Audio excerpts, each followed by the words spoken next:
जय हिंद साथियों, नमस्कार। मैं हूं आपका दोस्त ललित व्यास। मेरे प्यारे साथियों, 2025-26 का भारत सरकार का आखिरकार बजट आ ही गया और ये बजट फरवरी महीने के स्टार्टिंग में आ गया, प्रारंभ में आ गया। पहले ये बजट फरवरी महीने के आखिरी में आता था, 28 फरवरी को आता था।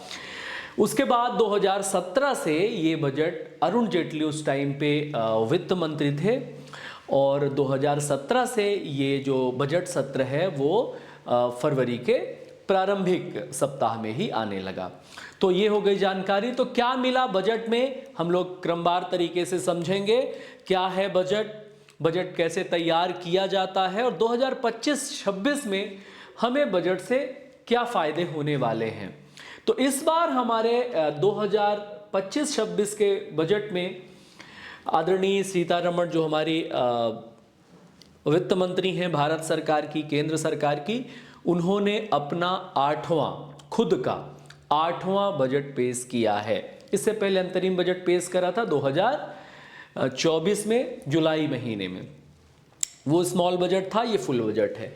तो अभी जो सौगात मिली है वो मध्यम वर्गीय परिवार को थोड़ा सा सौगात अधिक मिली है, जिसमें कि 12 लाख रुपए का स्लैब कर दिया गया है टैक्स के लिए। यानी कि अगर आप किसी अन्य माध्यम से, अन्य शब्द जोड़ रहा हूं तो ध्यान रखिएगा, कुछ विशेष बात बताने वाला हूं। अगर आप किसी अन्य माध्यम से 12 लाख रुपए साल के कमाते हैं तो आपको कोई भी भारत सरकार को टैक्स या किसी भी प्रकार का सरकारी टैक्स डायरेक्ट नहीं चुकाना पड़ेगा। क्लियर हो गया।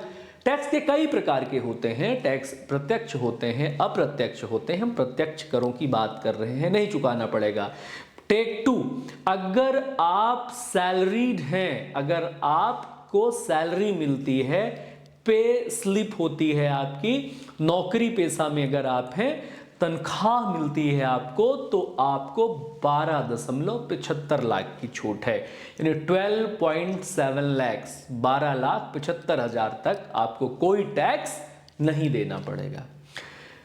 टैक्स में केवल इनकम टैक्स स्लैब, बजट में केवल इनकम टैक्स स्लैब नहीं होता, और भी कई सारी चीजें होती हैं। तो मैं एक एक करके आपको ये आसान भाषा में डिकोड करने वाला हूं कि 2025-26 में आपको बजट से में क्या देखना चाहिए। विद्यार्थियों के लिए क्या देखना चाहिए, उनको कौन से आंकड़े पता होने चाहिए, कौन से आंकड़े उनको जानने चाहिए। तो भारत में जो पहला बजट पहली बार आया था वो 1860 में आया था। ईस्ट इंडिया कंपनी ने पहली बार बजट पेश किया था। ये बजट अंग्रेजी में था। उसके बाद जब हमारा संविधान बन गया तो 1950 में, तो 1955 से हिंदी में बजट पेश किया जाने लगा। अच्छा, जब ये बजट पहली बार पेश किया गया था तब भी फरवरी के आखिरी सप्ताह यानी 28 फरवरी के आसपास पेश किया। बजट होता क्या है? तो बजट किसी भी सरकार का आय व्यय, पूरे वित्तीय वर्ष के आय व्यय और योजनाओं पर किए जाने वाले खर्च का विवरण होता है, लेखा जोखा होता है। तो बहुत आसान भाषा में समझिए कि बिल्कुल जैसे हम घर में अपना बजट तैयार करते हैं, पूरे देश को कैसे संचालित करना है अर्थव्यवस्था के तौर पर ये बजट निर्धारित करता है, क्योंकि बजट ही रीढ़ होता है किसी भी देश को संचालित करने में। तो आइए एक एक करके हम लोग देखते हैं कि ये बजट क्या है। 2025-26 में हमें किन किन बिंदुओं पर फोकस करना चाहिए। तो आप लोग तैयार हो जाइए कॉपी पेन लेकर के, और मैं बहुत आसान भाषा में इसको डिकोड करके देता हूं। ये देखिए, भारत सरकार के बजट का जो संवैधानिक प्रावधान है वो अनुच्छेद 112 में है। तो ये आपके काम की बात हो गई। अब इसमें होता क्या है, वित्तीय वर्ष 1 अप्रैल से लेकर के 31 मार्च तक का होता है। तो 1 अप्रैल से 31 मार्च तक किए जाने वाले आय व्यय और योजनाओं का लेखा जोखा बजट में बताया जाता है, बजट में उसका विवरण दिया जाता है। इसके बाद हम लोग आगे बढ़ते हैं। तो हमने अभी आपको बताया कि भारत का जो पहला बजट था वो 1860 में ईस्ट इंडिया कंपनी के द्वारा पेश किया गया था, और तब एक इकोनॉमिस्ट थे जेम्स विल्सन। इन्होंने बजट सत्र का भाषण प्रस्तुत किया था। आप देखते हैं ना कि जब हमारा बजट पास होता है तो हमारे जो वित्त मंत्री होते हैं उस वक्त के तात्कालिक, वे अपना बजट पेश करने के दौरान उस पर स्पीच देते हैं। इस बार की स्पीच शायद 45 मिनट की रही है निर्मला सीतारमण जी की। वह अंग्रेजी में था, तब से बजट इंग्लिश में ही पेश किया जाता था। भारत का बजट हिंदी में पहली बार 1955 में पेश किया गया था, जब 1950 में संविधान लागू हुआ और हिंदी को आधिकारिक भाषा के रूप में अपनाया गया, तब से इस परंपरा की शुरुआत हुई। तो ये हो गई कुछ आपके लिए फैक्चुअल बातें। और क्या है, और इम्पॉर्टेंट बात यह है कि भारत सरकार का जो बजट है वो फैब में कब से आने लगा। इससे पहले तो फरवरी के लास्ट सप्ताह में यानी कि 28 फरवरी को आया करता था। तो मोदी सरकार की ओर से 2017 में वित्त मंत्री अरुण जेटली ने बजट को फरवरी महीने के अंत में जारी करने की परंपरा को बदल दिया, जो ब्रिटिश काल से चली आ रही थी। अब यह 28 फरवरी की बजाय 1 फरवरी को ही ये बजट सत्र होने लगा है। तो ये कुछ डेटा है जो हमें पता होना चाहिए। और देखिए, बजट में नौकरी पेशा के लिए 13.25 लाख यानी 12.7 लाख आय टैक्स फ्री है और अन्य माध्यम के लिए 12 लाख रुपए का। बाकी स्लैब की जानकारी आपको पता है, वो जानकारी जो आपको आपके लिए महत्वपूर्ण है और आपको जानना चाहिए। वित्त मंत्री सीतारमण ने शनिवार को मोदी सरकार के तीसरे कार्यकाल का 50.65 लाख करोड़ का बजट पेश किया है। तो ये डेटा इंपॉर्टेंट है, कितने लाख करोड़ का? 50.65 लाख करोड़ का बजट पेश किया है। वित्त मंत्री सीतारमण ने अपना जो पहली बार केंद्रीय बजट पेश किया था वो 2019 में था। उन्होंने 2024 के चुनाव के बाद 23 जुलाई को वित्त वर्ष 2024-25 के 7वें बजट को पेश किया था और आज जो उन्होंने बजट पेश किया है वो उनके सीतारमण जी का 8वां बजट है। सबसे अधिक किन्होंने बजट पेश किया है, यहां से भी प्रश्न उठता है ना? तो ये आपको देखना चाहिए। देश के इंटरनल सुरक्षा के लिए गृह मंत्रालय को 2.33 करोड़ रुपए मिले हैं। 2.33 करोड़ रुपए, ये डेटा ठीक करना पड़ेगा। ये देखिए, ये डेटा यहां से अपन कलेक्ट करते हैं। 50% से ज्यादा वित्त और रक्षा मंत्रालय को मिला है। वित्त मंत्रालय को 19.39 लाख करोड़ मिले हैं, 19.39 लाख करोड़। और हमारी मौजूदा वित्त मंत्री निर्मला सीतारमण जी हैं। और डिफेंस को, रक्षा मंत्रालय को, रक्षा मंत्री कौन है? राजनाथ सिंह जी हैं, उनको मिला है 6.8 लाख करोड़। ठीक है, 6.81 लाख करोड़। और सड़क परिवहन और राजमार्ग मंत्रालय किसके पास है? नितिन गडकरी जी को, इनको मिला है 2.87 लाख करोड़। और ये बार बार कहते भी रहते हैं कि हमारे पास बजट की कोई कमी नहीं है, आप तो अच्छा प्रपोजल लाओ। आप किसी भी पार्टी को बिलोंग करते हो, सड़क परिवहन से संबंधित हर एक समस्या को मैं डंके की चोट पर दूर कर दूंगा। आपका प्रोजेक्ट अच्छा होना चाहिए, आपका इंटेंशन अच्छा होना चाहिए। तो ये तो खुल के बोलते हैं, उनको बजट भी अच्छा खासा मिला है। रेल मंत्रालय को 2.55 लाख करोड़ मिला है। ये अपने जो रेल मंत्री हैं कैबिनेट के, वे अश्विनी वैष्णव हैं। और गृह मंत्रालय को 2.33 लाख करोड़ मिला है। अमित शाह जी गृह मंत्रालय देखते हैं। अब हम देखते हैं consumer affairs, food and public distribution मंत्रालय। ये हैं अपने प्रहलाद जोशी साहब और इनको 2.1 लाख करोड़ मिले हैं इनके मंत्रालय को। और ग्रामीण विकास मंत्रालय जो हमारे पूर्व मुख्यमंत्री शिवराज सिंह चौहान जी के पास है, उनको मिला है 1.90 लाख करोड़ रुपए। रसायन एवं उर्वरक मंत्रालय को जो जेपी नड्डा साहब जी के पास है उनको मिला है 1.61 लाख करोड़ रुपए। और कम्युनिकेशन मंत्रालय ये 1.08 लाख करोड़ है अपने सिंधिया साहब के पास। और कृषि एवं किसान कल्याण मंत्रालय ये भी 1.37 लाख करोड़ है शिवराज सिंह जी के पास। और शिक्षा मंत्रालय ये अपने धर्मेंद्र प्रधान जी के पास है 1.28 लाख करोड़ रुपए। और हेल्थ मिनिस्ट्री 99,000 करोड़ के साथ ये जेपी नड्डा के खाते में गई है। तो ये स्टोरी हो गया कि किसे इस बजट में किस मंत्रालय को कितना मिला है। यहां से भी आपको क्वेश्चंस याद करने पड़ेंगे, यहां से भी क्वेश्चंस आते हैं। आइए अब हम देखते हैं और कुछ मंत्रालय हैं, जैसे कि अपने शहरी विकास मंत्रालय 99,000 करोड़ मनोहर लाल खट्टर जी के पास है।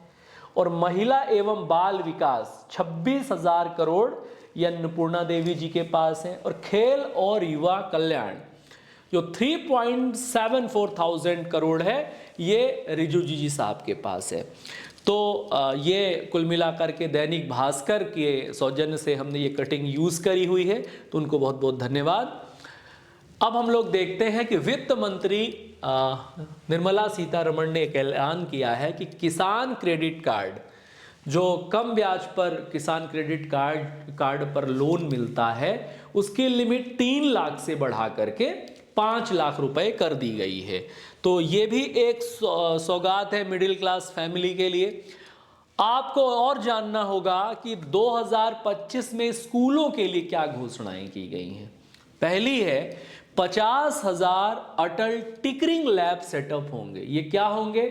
ये जो अटल टिकरिंग लैब सेटअप होंगे इसमें साइंस, मैथ्स और टेक्नोलॉजी सिखाने के लिए एक कार्यशाला आयोजित कराई जाएगी। और उन लैब्स में स्कूल से ही बच्चों को क्या क्या टेक्नोलॉजी, साइंस और मैथ गणित की शिक्षा दी जाएगी।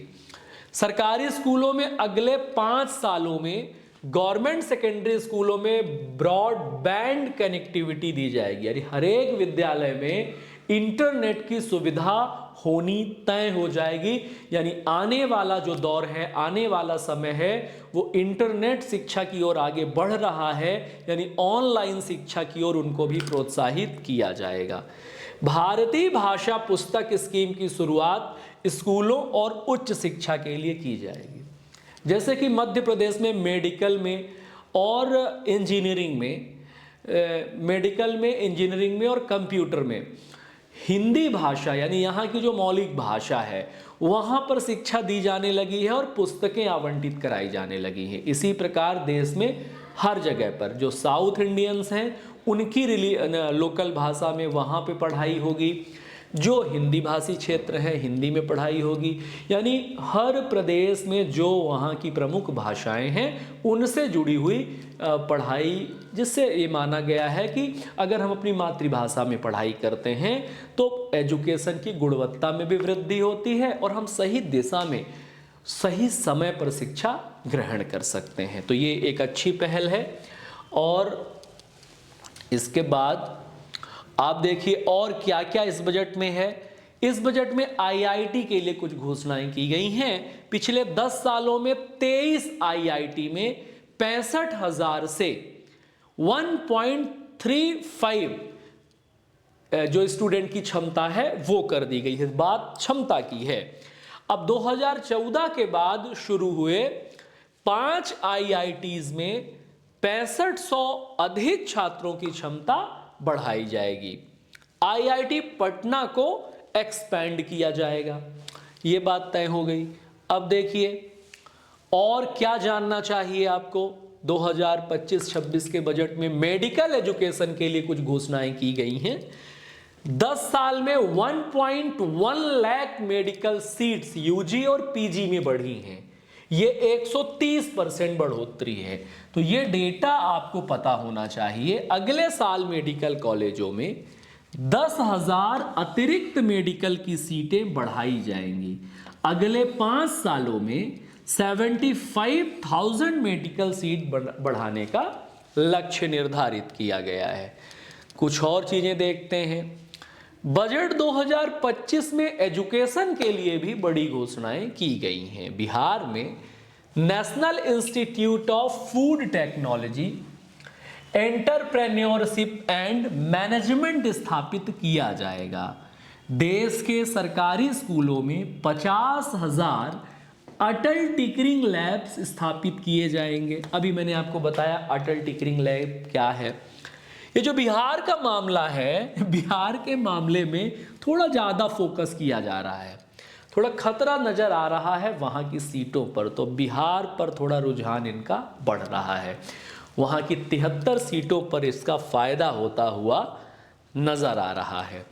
2014 के शुरू होने वाले 5, हमने भी बताया कि इनमें 6500 सीटें बढ़ाई जाएंगी और इसी के अनुसार इन आईआईटी में हॉस्टल की सुविधा और इंफ्रास्ट्रक्चर को भी बढ़ाया जाएगा। वो जानकारी जो बेहद महत्वपूर्ण है वो मैं छांट कर लाया हूं। और क्या है, centre of excellence in artificial intelligence for education की स्थापना की जाएगी और इसके लिए 500 करोड़ रुपए खर्च किए जाएंगे। एआई की बढ़ती मांग के कारण ये बजट में लाना और मेंशन करना बेहद अच्छा माना जा रहा है, क्योंकि एआई का जिस प्रकार से कद बढ़ रहा है, उपयोगिता बढ़ रही है, तो एआई पर स्किल डेवलप करने की जो चुनौती होगी वो भी अपने आप में बड़ी होगी। अगले 1 साल के अंदर देश में मेडिकल की 10,000 सीटें बढ़ाई जाएंगी और 5 साल में 75,000 मेडिकल की सीट बढ़ाई जाएंगी। इसमें एमबीबीएस की सीट, यूजी मेडिकल सीट के अलावा पीजी मेडिकल सीटें भी शामिल है। और क्या है, मेक फॉर इंडिया के तहत युवाओं को स्किल ट्रेनिंग देने के लिए ग्लोबल एक्सपर्ट की साझेदारी से 5 national centre of excellence for skilling की स्थापना होगी और भारत नेट परियोजना के तहत ग्रामीण क्षेत्रों के सभी गवर्नमेंट सेकेंडरी स्कूलों में ब्रॉडबैंड यानी इंटरनेट कनेक्टिविटी उपलब्ध कराई जाएगी। तो ये कुछ छोटी छोटी मगर बहुत मोटी बातें हैं। बुजुर्गों के लिए टैक्स में डबल छूट हो गई है। क्या है देखिए, बुजुर्गों को एफडी पर मिलने वाले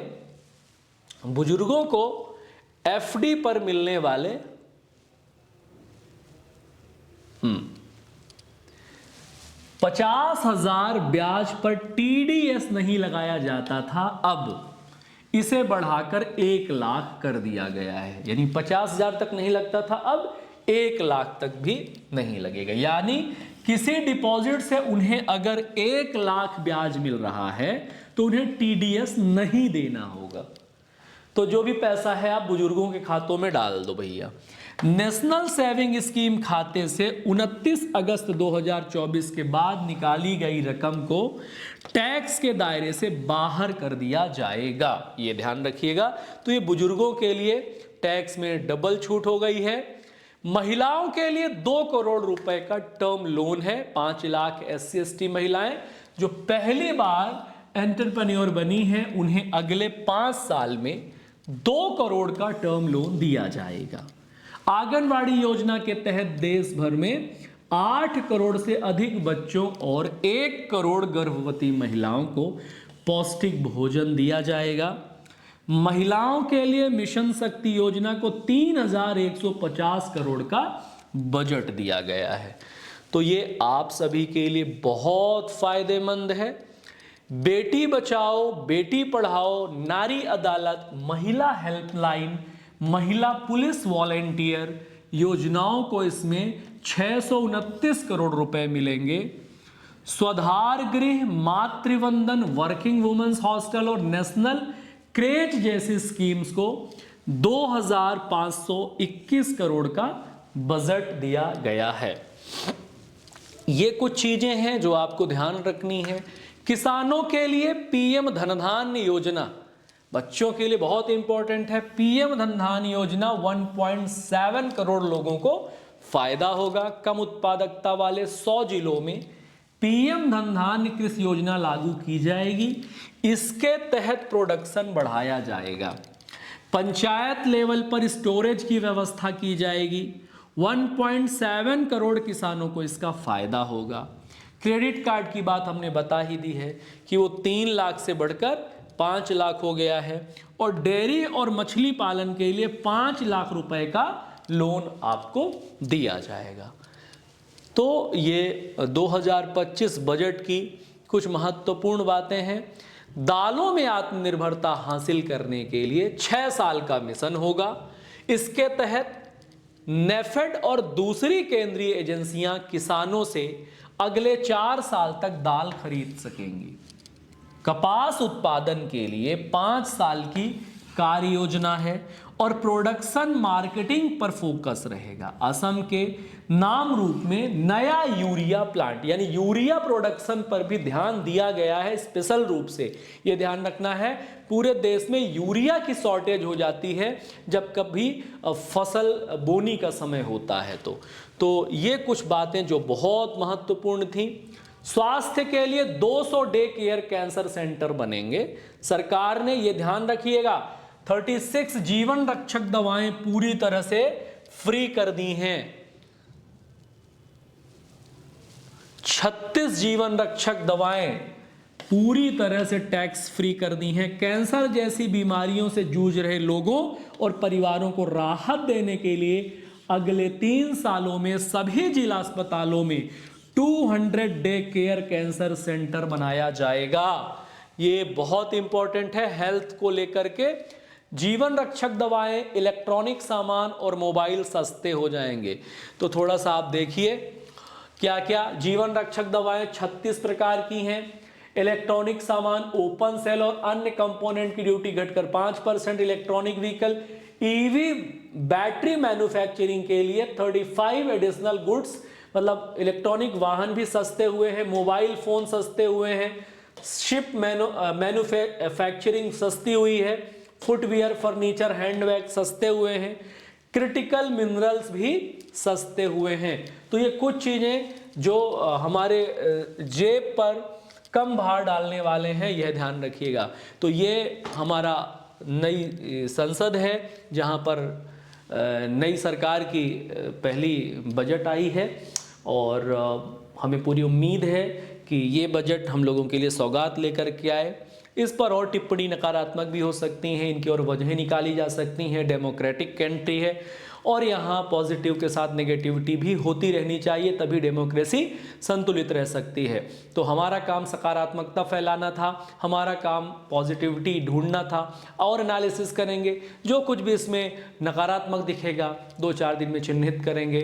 तब तक आप अपना रखिए ख्याल। बहुत बहुत धन्यवाद, बहुत बहुत शुक्रिया।